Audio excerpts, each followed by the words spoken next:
Que bênção podermos adorar o Senhor e pensar que 89 anos passam tão rapidamente.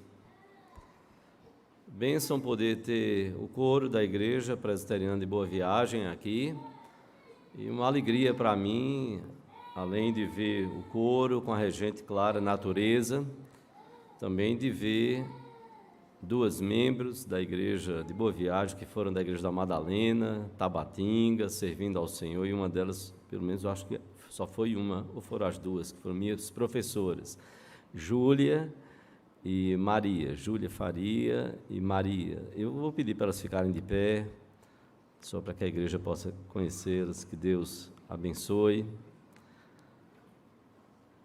Hoje a Igreja Presbiteriana de Tabatinga, filha da Igreja Presbiteriana da Madalena, quando fomos membros lá, e eu estou fazendo isso porque elas continuam jovens, eu é que estou envelhecendo.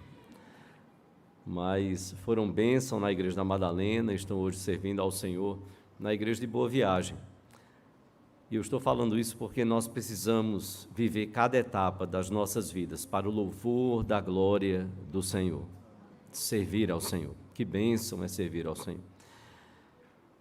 E nós também estamos recebendo o pastor Calvino Rocha.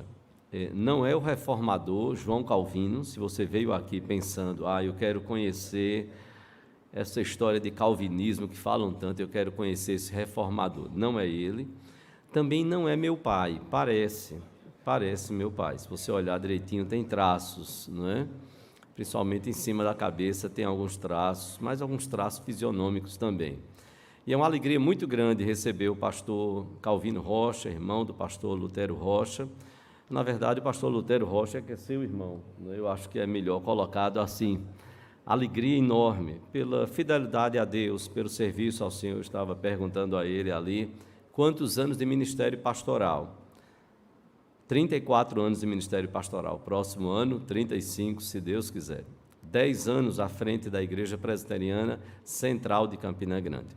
Nesse momento, nós vamos ouvir a palavra que Deus colocou no seu coração para nos trazer nesta noite, que ele possa estar muito à vontade. Ele está acompanhado de sua filha, Mari. Eu vou pedir para ela ficar de pé, ela está ao lado de Solange.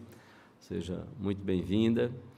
A esposa do pastor Calvino não pôde estar presente aqui, Sânia, ela precisou ficar com seu filho Lucas, por conta de um exame que ele vai precisar prestar lá. Estejamos orando por toda a família e possamos, neste momento, receber a palavra do Senhor para os nossos corações com bastante atenção, que ele fique muito à vontade no nosso meio. Obrigado. Obrigado. Boa noite, queridos, graça e paz. Bom estar com os irmãos nesta noite, numa data tão especial para a Igreja Presbiteriana da Encruzilhada. Eu tinha planejado conversar sobre alguns temas nesses 2 dias, mas conversando com o pastor, acabei mudando totalmente o tema, mas a despeito de ser um tema com uma conotação muito mais evangelística, tudo aquilo que nós vamos conversar nessa noite, sem dúvida nenhuma tem a ver comigo e com você. Eu gostaria que você prestasse a máxima atenção. Quero convidá-lo a se colocar em pé e abrir a sua Bíblia. O Evangelho de Lucas, capítulo 18. E eu quero ler a partir do versículo 18. Acompanhe a leitura, por gentileza. Evangelho de Lucas, capítulo 18, a partir do versículo 18.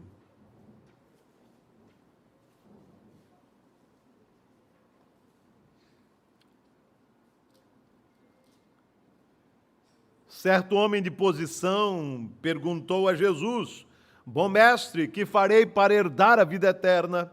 Respondeu-lhe Jesus: Por que me chamas bom? Ninguém é bom senão um, que é Deus. Sabes os mandamentos: não adulterarás, não matarás, não furtarás, não dirás falso testemunho, honra teu pai e tua mãe. Replicou ele: Tudo isso tenho observado desde a minha juventude. Ouvindo Jesus, disse-lhe: uma coisa ainda te falta. Vende tudo o que tens, dá aos pobres e terás um tesouro nos céus. Depois, vem e segue-me. Mas ouvindo ele estas palavras, ficou muito triste, porque era riquíssimo. Vamos orar. Senhor, tem misericórdia de nós e fala aos nossos corações segundo o teu propósito. Talvez aquilo que vamos conversar nesta noite tenha a ver apenas com um querido que está aqui ou nos acompanha online, mas nós cremos que o Senhor tem propósitos ao levar-nos a abrir a tua palavra para estudá-la numa oportunidade como esta. Por isso, ó Deus, cumpre o teu propósito, glorifica o teu nome neste lugar e transforma corações segundo o teu querer, ó Pai. Toma-nos em tuas mãos nesta noite e usa-nos para a tua glória mesmo. É a nossa oração no nome de Jesus. Amém. Amém. Você pode se assentar, meu querido. O saudoso Dr. James Kennedy, no seu Evangelismo Explosivo, fez uma pergunta instigante que aqueles que usam o evangelismo explosivo continuam fazendo. E a pergunta, talvez você já tenha ouvido, é a seguinte: se você morresse hoje e chegasse ao céu e o Senhor Jesus perguntasse: fulano, por que eu devo deixá-lo entrar no céu? O que você responderia? O que lhe qualificaria para estar no céu? O texto que lemos nesta noite conta um episódio na vida do Senhor Jesus que aconteceu na região da Judéia. Jesus deixou a Galileia, dirigiu-se à Judéia. Mateus nos dá conta de que os fariseus foram atrás de Jesus, abordá-lo, questioná-lo sobre o problema do divórcio, e Jesus ouve o questionamento dos fariseus e trata do assunto. Logo depois, o Senhor Jesus recebeu algumas crianças e as abençoou. Depois desses dois eventos, Marcos, Mateus e Lucas, os evangelhos sinóticos, nos dão conta de que, segundo Mateus, um jovem foi ao encontro de Jesus. Segundo Lucas, aquele era um homem de posição. Independentemente da maneira como os evangelistas tratam esse indivíduo, a despeito dessa variação, um homem de posição, um jovem, a partir de agora eu quero pensar nele como um jovem que foi ao encontro de Jesus, tentando encontrar resposta para uma questão urgente. Antes de olharmos propriamente para a dúvida daquele jovem, quero convidá-lo a analisar a vida daquele jovem. Isso porque encontramos nos evangelhos sinóticos algumas informações sobre ele que nos dão a impressão de que ele estava habilitado para o céu, de que ele estava habilitado para a vida eterna, porque as suas atitudes mostram que ele tinha virtudes e que, no entender de alguns, o qualificariam para a salvação, o qualificariam para o céu. Afinal de contas, as pessoas, e muitas delas, acreditam que as nossas boas obras compensarão as más, e deste modo nós poderemos inclusive herdar a vida eterna no paraíso. Eu quero convidá-lo a pensar comigo rapidamente sobre 4 marcas que encontramos na vida desse jovem que parecem qualificá-lo à vida eterna. A primeira marca pode ser vista aí no versículo 18. Certo homem de posição perguntou-lhe: bom mestre, que farei para herdar a vida eterna? A primeira marca, ele revelou-se humilde. Havia humildade naquele jovem. Lendo o relato sobre o encontro entre Jesus e aquele jovem, conseguimos perceber, segundo a narrativa de Marcos, que ele se aproximou do Senhor Jesus e o fez com absoluta humildade. Marcos diz que ele se aproximou de Jesus e prostrou-se diante de Jesus, ajoelhou-se diante de Jesus, e como se esse gesto não fosse suficientemente claro e expressasse a sua humildade, ele ainda se aproxima de Jesus e o trata de maneira elogiosa. O versículo 18 diz que ele chamou Jesus de bom, e esse adjetivo era usado normalmente em referência a Deus, ou seja, aquele jovem passa a impressão de que ele conhecia a identidade de Jesus e sabia que ele possivelmente era o Messias prometido, o Deus encarnado, e ele se aproxima exatamente dessa forma de Jesus. Lendo Mateus 19, percebemos que os fariseus querem causar embaraços para Jesus. Percebemos que os escribas querem causar embaraços para Jesus, mas esse jovem, diferente dos líderes religiosos judeus, se aproxima de Jesus com humildade, ainda chama Jesus de bom, e ele vai um pouco adiante, segundo o versículo 18, e chamou Jesus de bom mestre. No entender daquele jovem, Jesus era um rabino, alguém que tinha condições de ensinar outras pessoas, alguém que tinha respostas para as dúvidas que dominam a alma do ser humano. Ele era um mestre, e um mestre diferenciado. Por isso Mateus diz que logo depois que Jesus encerrou o sermão do monte, as multidões estavam maravilhadas, estavam extasiadas, estavam admiradas com a sua doutrina, porque ele ensinava como quem tem autoridade e não como os escribas. Portanto, lendo o relato bíblico, descobrimos que aquele jovem, diferente de muitos dos seus contemporâneos, compareceu diante de Jesus com absoluta humildade, reconhecendo a identidade de Jesus. Mas encontramos uma segunda marca na vida daquele jovem. Ele tinha um currículo invejável. Além de humildade, é possível perceber que aquele jovem tinha um currículo digno de nota, um currículo respeitável. Ele era um jovem socialmente bem estabelecido. Lucas diz que era alguém de posição. Talvez ele fosse um governante. Ou, como diz Howard Marshall, talvez ele fosse um líder religioso mesmo na juventude, influente. Alguns estudiosos acreditam que talvez esse jovem que foi ao encontro de Jesus fosse até mesmo um membro do Sinédrio. Mas o certo é que ele era socialmente bem estabelecido. Versículos 20 e 21 nos dão conta de que ele conhecia a lei e obedecia a lei. Sendo judeu, aquele jovem deve ter aprendido a Torá desde a mais tenra idade. Deuteronômio 6 deve ter se tornado uma realidade no seu lar, ou seja, deveria ser comum no seu lar conversar sobre a palavra de Deus, assentado, andando pelo caminho, ao levantar-se. Além disso, no diálogo com Jesus, ele demonstrou alguma intimidade com a lei mosaica, tanto que, abordado pelo Senhor, ele disse que era fiel observador dos aspectos mais práticos e horizontais da lei desde a sua juventude. Não matarás, não adulterarás, não furtarás, não dirás falso testemunho, honra teu pai e tua mãe. Ele diz que desde a sua juventude ele observava essas orientações que nós encontramos no Decálogo, ou seja, ele tinha uma vida moralmente correta. Ele era um sujeito bom, um bom cidadão, um homem que tinha um caráter e uma vida irrepreensível. Portanto, como se não fosse suficiente perceber nele humildade no trato com Jesus, ele tinha um currículo invejável. Inclusive, no trato com a lei de Deus, ele parecia ser um conhecedor e um observador. Versículo 21, como observador da lei, a gente pode concluir facilmente que ele devia ser um bom filho,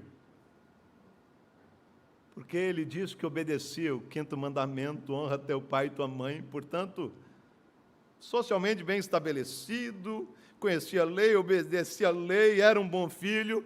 E o versículo 23 diz que ele era riquíssimo. É assim que Lucas arremata a história, dizendo que ele era bem-sucedido, um sujeito próspero. Portanto, na ótica de muitos judeus e possivelmente na ótica dele próprio, a sua condição econômica era um sinal da bênção e da aprovação divina.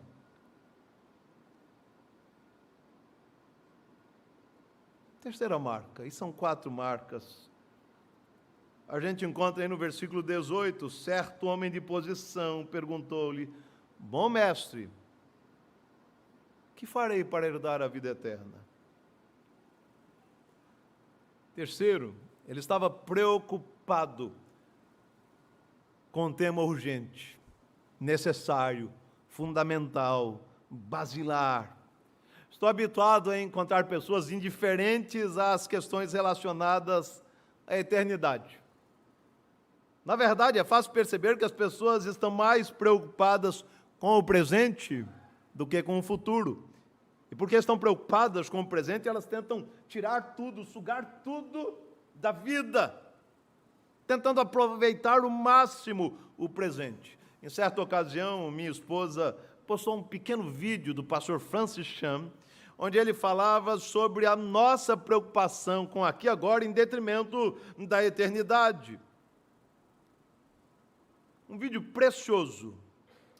E um advogado viu a postagem de Sânia e, num tom agressivo, fez o seguinte comentário: nada é eterno. Eu não acredito nisso. Esse advogado é o tipo de gente que passa pela vida como se não tivesse que dar satisfação a ninguém, que ouve a pregação do Evangelho e não assume qualquer tipo de compromisso, pois não está preocupado com o futuro, muito menos com a eternidade. Diferente do comportamento de muitos em nossos dias, aquele jovem que foi ao encontro de Jesus na região da Judéia, compareceu diante de Jesus com uma pergunta urgente. Ele queria saber o que era necessário fazer para herdar a vida eterna. Ele estava interessado em obter uma resposta para um tema fundamental, a eternidade. Podemos até questionar a pergunta do jovem: o que eu preciso fazer para obter a vida eterna? Como se eu tivesse que fazer alguma coisa, houvesse mérito em mim mesmo para obter a vida eterna. Podemos questionar e devemos questionar, mas não é a questão que eu quero explorar nessa noite. Ainda assim, quando ele comparece diante de Jesus, perguntando algo sobre a vida eterna, a gente tem que dizer que é louvável o que ele faz. Ele revela que estava preocupado com a eternidade, com o amanhã, com o que aconteceria a ele depois do último suspiro. Mas encontramos uma quarta e última marca na vida daquele jovem. Ele procurou a pessoa certa para tratar de um tema tão importante. Sendo sincero, queridos, preciso dizer que, mesmo sabendo que muita gente em nossa sociedade trata o tema da eternidade com pouco caso, outros ainda se preocupam com o que acontecerá depois do último suspiro. Ou seja, eles estão preocupados com a eternidade. E a gente vai encontrar esse tipo de gente no colégio, na universidade, no trabalho, no meio da nossa família. Gente que tem algum tipo de preocupação até mesmo com a eternidade. Mas, infelizmente, estão procurando respostas às suas dúvidas no lugar e nas pessoas erradas. Conquanto todos os caminhos possam levar à venda, somente um caminho pode levar-nos aos céus. Portanto, aquele jovem, quando comparece diante de Jesus, ele não tem apenas uma pergunta fundamental, séria a fazer sobre a eternidade. Mas, no que diz respeito a esse assunto, ele não poderia ter procurado a pessoa mais adequada. Ele procurou aquele que é o caminho, a verdade e a vida. Ele procurou Jesus. E Jesus, melhor do que ninguém, poderia dizer como obter a vida eterna. Diferente dos seus contemporâneos que se aproximavam de Jesus para tirar alguma coisa do Senhor, porque viam-no apenas como um milagreiro, aquele jovem se aproximou de Jesus porque sabia que ele poderia ter a resposta para a pergunta mais importante, mais fundamental que alguém poderia fazer: como posso herdar a vida eterna? Olhando para esse texto, a gente descobre algumas coisas sobre aquele jovem. Ele era humilde, ele tinha um currículo invejável, ele estava preocupado com uma questão séria, eternidade, o céu, e ele procurou a pessoa certa para tratar de um assunto tão urgente quanto aquele. Portanto, a minha pergunta é muito simples nessa noite: o que dizer de alguém com um perfil como o do jovem rico? Eu não tenho dúvida alguma de que, para muitos, ele era um candidato natural ao céu, um candidato à vida eterna. Afinal, essas pessoas acreditam que gente boa merece o céu e que gente religiosa tem direito ao céu. No entanto, meu querido, mesmo depois de dizer que observava a lei desde muito cedo, aquele jovem foi surpreendido quando Jesus, que conhecia muito bem o seu coração, colocou o dedo na ferida e declarou o que está aí no versículo 22. Se você puder, leia comigo, vai aparecer aí no telão, versículo 22. Vamos ler todos juntos? Ouvindo Jesus, disse-lhe: uma coisa ainda te falta, vende tudo o que tens, dá aos pobres, e terás um tesouro nos céus. Depois vem e segue-me.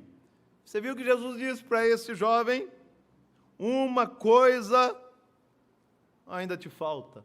Afinal, o que podia faltar a um jovem tão bem intencionado, que estava interessado na coisa certa, procurou a pessoa certa e tinha uma vida correta? Note que Jesus não disse apenas uma coisa ainda te falta, mas Jesus completou todo o seu argumento e o raciocínio e disse: vende tudo o que tens, dá aos pobres e terás um tesouro nos céus. Depois vem e segue-me. O versículo 23 arremata dizendo que, ouvindo essas palavras, aquele jovem ficou muito triste. Porque era o quê? Riquíssimo. As palavras de Jesus, na conversa com o jovem, o desmascararam. Ele até podia observar a segunda tábua da lei, mas ele não observava um aspecto fundamental. Ele não colocara Deus em primeiro lugar em sua vida. Antes, a riqueza se tornara a dona do seu coração. A riqueza se tornara a deusa do seu coração. A riqueza se tornara a senhora do seu coração. Por isso o texto bíblico diz que ele foi embora com mãos cheias, porque ele continuava sendo rico, mas com o coração vazio. Bolso cheio, conta bancária farta, mas com o coração vazio. O doutor John MacArthur diz que o jovem rico foi um dos casos de evangelização mais cheio de possibilidades. Ele já estava pronto. E mesmo assim, conquanto isso seja verdadeiro, e as suas atitudes fossem louváveis, ele foi embora, sem receber a vida eterna. E a razão é simples. Ele não estava disposto a renunciar tudo para seguir a Jesus. Quando Jesus disse para ele vender tudo, dar o dinheiro aos pobres, Jesus não estava dizendo que aí existia o aspecto meritório na salvação, não. O que Jesus queria era colocar o dedo na ferida e dizer o seguinte: a riqueza é a deusa da sua alma, a dona do seu coração, a senhora da sua vida. Era o que Jesus queria mostrar àquele jovem, que o seu coração se desviara totalmente do propósito do Senhor. Era um jovem moralmente íntegro, irrepreensível, observador da lei mosaica, um cidadão de bem, mas um jovem totalmente perdido, porque não tinha o Senhor como dono único do seu coração. Esse episódio envolvendo Jesus e o jovem rico pode nos ensinar alguns princípios que são importantes. Eu quero deixar alguns princípios, trazendo algumas aplicações para todos nós. A preocupação com a eternidade, meu querido, não nos dá direito ao céu. Aquele jovem estava preocupado com um tema urgente, basilar, fundamental, como a eternidade. No entanto, ele perdeu a maior oportunidade da sua vida, porque o Senhor não ocupava o lugar mais importante do seu coração. Não era o dono do seu coração, nem da sua vida. Portanto, a preocupação com a eternidade, por si só, não nos qualifica para o céu. Segunda coisa, a nossa bondade não nos qualifica ao céu. Não pode nos fazer herdeiros do céu, nem nos dá direito à vida eterna. Escrevendo aos Efésios, o apóstolo Paulo diz algo que a gente conhece muito bem: porque pela graça sois salvos, o que mais? Mediante a fé. Isto não vem de vós, é dom de Deus, não de obras, para que ninguém se glorie. A nossa bondade não nos qualifica ao céu, não pode fazer-nos herdeiros do céu, nem nos dá direito à vida eterna. Lembre-se, meu querido, isso parece absolutamente óbvio, mas em nossas igrejas ainda existe gente pensando o contrário. Elas oram, dão dízimos, são gente de bem, bons cônjuges, bons pais, e estão colocando a sua garantia nessas coisas. A garantia da nossa salvação só pode estar em Cristo Jesus, o nosso Senhor. A nossa bondade não nos qualifica aos céus. 3. O cumprimento de determinados preceitos da lei não é suficiente para que alguém herde o céu. Para herdar a vida eterna, você precisa se entregar incondicionalmente ao Senhor Jesus, a ponto de nada se tornar mais importante e mais radical em sua vida do que Cristo Jesus. Finalmente, meu querido, nem mesmo ser um apaixonado religioso é suficiente para fazer-nos herdeiros do céu. O teólogo J. Gresham Machen, no final de 1936, estava envolvido numa série de palestras, quando adoeceu. E ele percebeu que estava às portas da morte, que não melhoraria. E num telegrama escrito para o seu amigo John Murray, ele disse: muito grato pela obediência diligente de Cristo. Nenhuma esperança sem ela. Muito grato pela obediência diligente de Cristo. Nenhuma esperança sem ela. E ele morreu naqueles dias, na fé, apegado à justiça de Cristo Jesus. Mesmo sendo religiosos, somos incapazes de satisfazer a justiça de Deus. Somente a morte de Jesus na cruz do Calvário pode satisfazer a justiça de Deus. Somente por meio de Jesus você pode ser reconciliado com o Pai. Portanto, somente aqueles que foram comprados por bom preço, lavados pelo sangue do Cordeiro, podem herdar a vida eterna. Eu quero voltar à pergunta de James Kennedy. Se você não chegar com vida hoje à sua casa e comparecer diante do Senhor e Ele perguntar a você: por que eu devo lhe deixar entrar no meu céu? O que você responderia?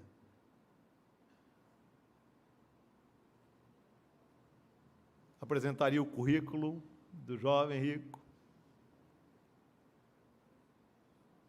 chegaria diante do Senhor com todo salamaleque, toda humildade.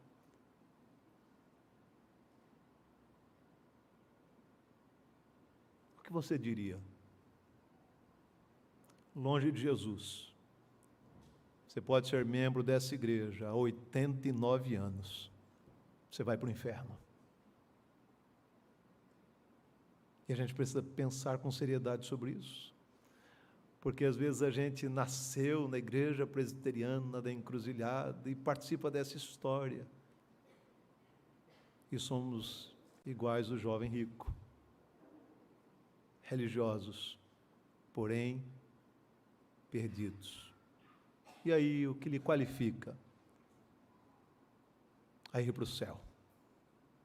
Eu espero que você consiga responder: já fui justificado por Cristo Jesus, o meu Senhor. Que Deus tenha misericórdia de nós e que essa seja a nossa certeza, para o louvor da glória do Senhor. Que Deus nos abençoe.